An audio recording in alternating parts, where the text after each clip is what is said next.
this intention or this function of language, what it states is that you are focusing more in the shape or the form of things,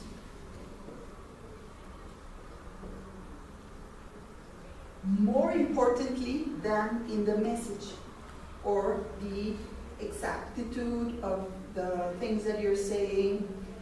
Think, for example, in a historical novel, they are changing the facts. They are making them interesting, attractive. They are introducing a character that didn't exist sometimes in history. Okay, but the bottom of this, or the reason why I consider it beauty, not because I say it, but because they are pursuing a way, a very stylistic way of expressing things. Yes, I understand that, but I think that shape... You wouldn't call it beauty? No, because it's aesthetic, not beauty. It's different. Okay, we're gonna... It depends on the context and other things, but I think it's aesthetic. The final thing. I'm not gonna argue with that. Okay, okay. We're gonna talk about it a lot, and we're gonna give a lot of examples of this. And yes, of course, there is a lot of things. Cinema, for example, there are horrible stories told. In literature, there are horrible stories. In poetry, there are poems that talk about horrible things. Okay, so yes, the complete story doesn't have to be beautiful, or the topic, or etc. But they do take a lot of time to choose this word instead of that. And that is aesthetic. No, I think we're talking about the same thing with another word. But I'll do a little bit more research. Okay. And regarding this, I'm going to take myself a little license to read a poem that talks precisely about words. Okay.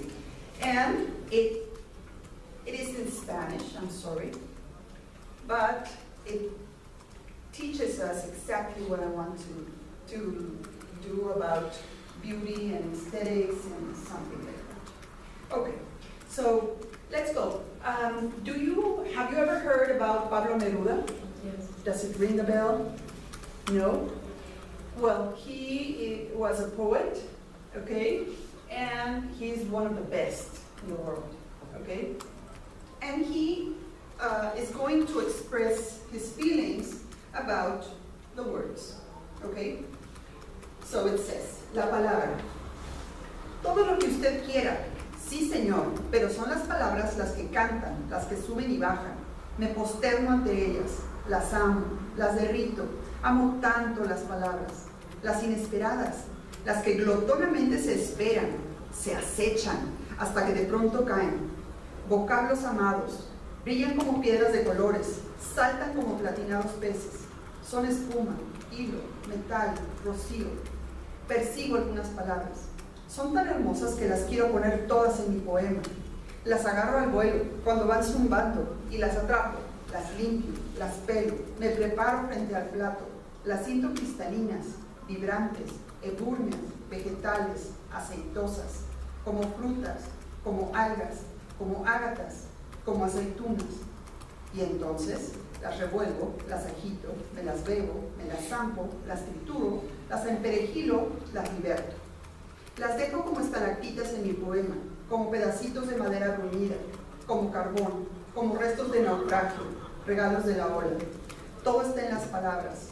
Una idea entera se cambia porque una palabra se trasladó de sitio, o porque otra se sentó como una reinita dentro de una frase que no la esperaba y que la obedeció. Tienen sombra, transparencia, peso, plumas, pelos. Tienen de todo lo que se les fue agregando de tanto rodar por el río, de tanto transmigrar de patria, de tanto ser raíces. Son antiquísimas y recientísimas. Viven en el péretro escondido y en la flor apenas comenzada. Qué buen idioma el mío, y qué buena lengua heredamos de los conquistadores tordos. Estos andaban a zancadas por las tremendas cordilleras, por las Américas encrespadas, buscando patatas, butifarras, frijolitos, tabaco negro, oro, maíz, huevos fritos, con aquel apetito voraz que nunca más se ha visto en el mundo. Todos se lo tragaban, con religiones, pirámides, tribus, idolatrías iguales a las que ellos traían en sus grandes bolsas. Por donde pasaban, quedaba arrasada la tierra, pero a los bárbaros se les caían de las bocas, de las barbas, de los yelmos, de las herraduras, como piedrecitas, las palabras luminosas que se quedaron aquí resplandecientes, el idioma. Salimos perdiendo, salimos ganando. Se llevaron el oro y nos dejaron el oro. Se llevaron todo y nos dejaron todo. Nos dejaron las palabras. Okay. So, when you really take so much time to choose a word that's gonna move from one sentence to the other as a little queenie, and she's gonna sit in the middle of the sentence, that is what I am trying to express. Okay? So, now, before I tell you what is the objective of this class in all the semester, I would like you to write down in a sheet of paper what would be your expectations. What do you expect of the class? Okay? If you need pen and paper, I can provide. Okay? Let's do it. Okay. Please. I would like you to write your name so I can see how much you like literature or not, and also how capable are you of expressing yourself. You can do it in Spanish. Oh, sorry.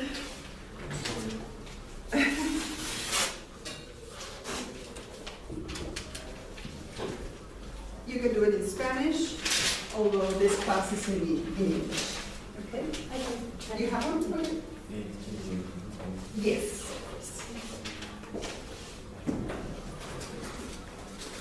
You're going to have to share because I only have 2 pens and colors.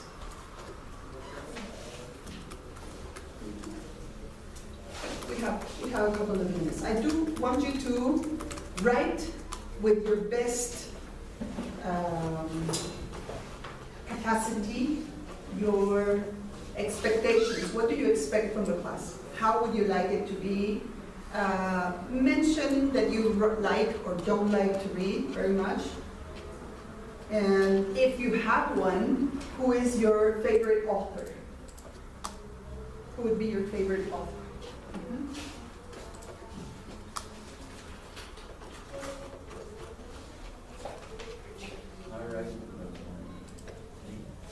Yes, your name also, so we can get to know each other. Today is our first class.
Anyway, we're not going to read them today.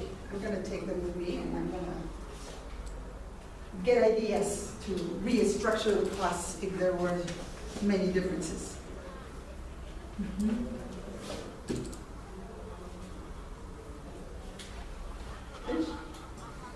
What was the second thing? Well, what do you think we're going to cover and what would you like the class to be like?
So, English.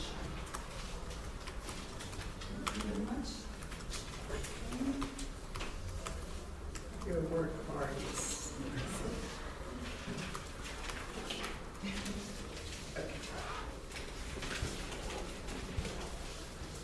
Okay.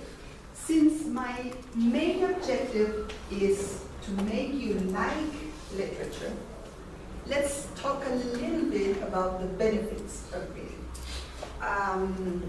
When we have a friend that says, I don't like reading, the people that reads should always say, your loss. And what does your loss mean? What are you losing by not reading? The teacher would say vocabulary and spelling, right? If you read, you're going to have a lot of vocabulary. If you read, you're going to have a good spelling. But what other things, really nice things, do they lose when they don't read? Alexa? What you lose? If you don't read. There are some scholars that say that you lose like creativity mainly. Creativity.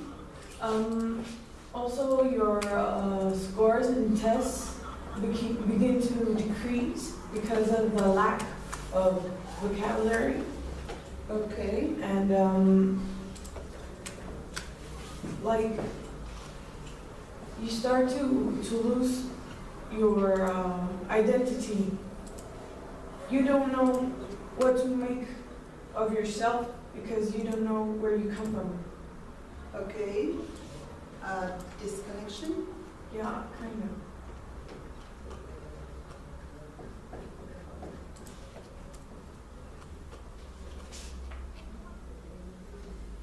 Your origins? Okay. What else? What can you think of?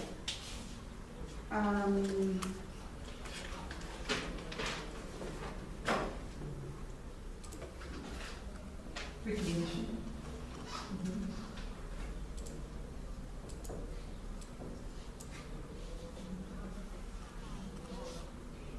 Evasion.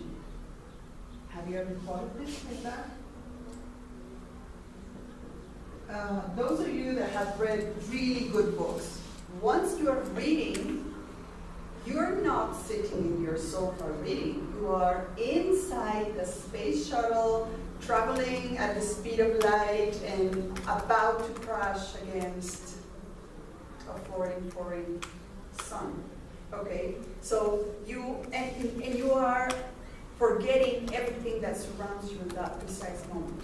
Okay, if your mom starts calling, calm down, you have to eat, you crash your spaceship, right? Because you were absolutely in another world. So you are evading your actual situation. You can forget about many of your problems if you're reading.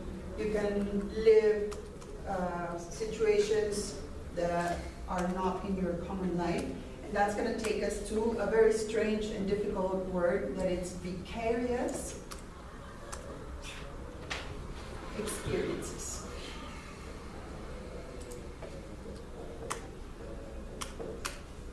So through vicarious experiences, you are living the life of somebody else. So in a certain moment, you said petrificus totalis. In another situation, you went to space and you watched through a window a beautiful, imagine the universe without no light, only the stars for you to see. That must be like fantastic. Or you can dive to the bottom of the ocean in a submarine and then be attacked by an octopus, okay? You can, I don't know, become all of the princesses, you can become all of the heroes, you can become whatever you want depending on the book that you're reading, okay? So you are living experiences that don't belong to you, but they're gonna give you a baggage of experience. For example, in all the movies and in all the books, characters that get in trouble always say, talk to my lawyer. Okay? It's very, very common. Don't talk to me. I'm not going to talk to you. Talk to my lawyer. That is a lesson that you have to learn. If you ever crash in a car, don't say, I'm sorry. Because they're going to say, you're guilty because you said you were sorry. So, talk to my lawyer. Okay, so these vicarious experiences are going to give you tools to solve real situations of life, not necessarily in Mars and not necessarily with an octopus, but in real life. So these vicarious experiences are really valuable for you to grab and to solve situations. Also, in a certain way, and a little bit related to this that you mentioned, Alexa, is the fact that it has a social impact. Not impact, but a social showcase. Sensitivity. It is going to produce social sensitivity. Yes, probably if you read the situation that poor people live in India, or that rich people live in Dubai, or that Jewish live in Mexican society, you're going to at least get the feeling that you're going to reduce your prejudice, okay? And you're going to reduce your, I love the word, stereotypes. Because you're going to get real information about these groups, and you're going to stop saying, I hate them, without even knowing anything about them. Or, I really like them, they're so amazing. You know, these two girls from Austria that left everything in Europe, and they went to look for ISIS in the middle of Arabia, I think in, where was it? Nigeria. They disappeared, and I think they eventually appeared dead. What were they, poor girls, thinking that ISIS was going to be kind and nice or desirable? If they steal girls and